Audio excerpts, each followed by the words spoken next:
ભગવાન આમ નામ મળે રોજ જય શ્રી કૃષ્ણ કરવા ન આવે તો તમે થાળ ન કરો. કેમ છો જય શ્રી કૃષ્ણ જય માતાજી એમ ન આવે, જય સ્વામિનારાયણ કરવા ન આવે. એ કોક અંશરૂપી ગોઠવાઈ જાય ને, કોક જીવરૂપી ગોઠવાઈ જાય, એને કથા રૂપી એ વાળા ચોક્કસ મળે છે. ક્યાં ગાયરું તું આવું ખાલી અમે તો મુહૂર્ત લીધું ને, ખાલી આ તમને પ્રસ્તાવિક વાત કહી દઈ કે ખાલી નાની એવી કથા કરવી હતી એવું કર્યું હતું ને સંગીત વાળા નામે દાદા અને થોડાક માણસો, એ તો જમણવાર ભોગી ગયું બોલો એટલું. અને આ લોકોને એમ છે કે હજી આ ઈચ્છા દાણમાં પૂરી કરે ને રોજ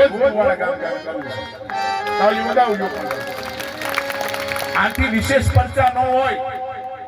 આ દેવ દાડમો છે ને, જયારે મંદિર બંધાય ને ગામ બંધાય ને એ દાડમો એક હોય, કોઈ નવું બાંધકામ નવું ખેતર નવું કોઈ પણ લોખંડ વસ્તુઓ ઘંટી ચાલતી હોય એ વર્ષે એને નિવેદ કરવા પડે તો એ દેવ દાડમો કહેવાય. એ દેવ દાડમો એમ નહીં. અમુક ને આપણા ગામમાં અમુક વિસ્તારમાં ખબર નથી બાપુ કે દેવ દાડમો હશે અમારા ગામમાં. હા આમાં આપણે વિસ્તારમાં રહેતો હોય એમ કોક ને પૂછજો દાડ ઈ કોણ લે, એ ગામમાંથી દેવ. સંપ્રદાયમાં રહેવું એમાં કોઈ સ્થાન નથી, કોઈ સંપ્રદાય પાડો પણ ધર્મ પારાયણ રહે.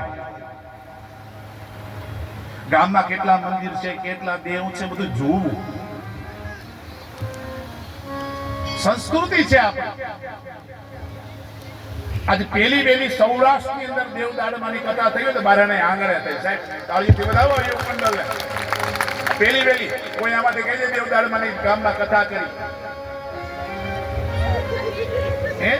કોઈ પણ પેલા સમયમાં છે ને નવું લોખંડ લઈ ઘંટી ખાતી હોય આ છે તે છે વર્ષે તો એને નિવેદ ધરવામાં આવતું. હવે કોણ દેવ દાડમો કોને ખબર? ભગવાન નહીં રહેવું ચોક્કસ. આ તો રામ તિથિ નવમી તિથિ મધુમાસ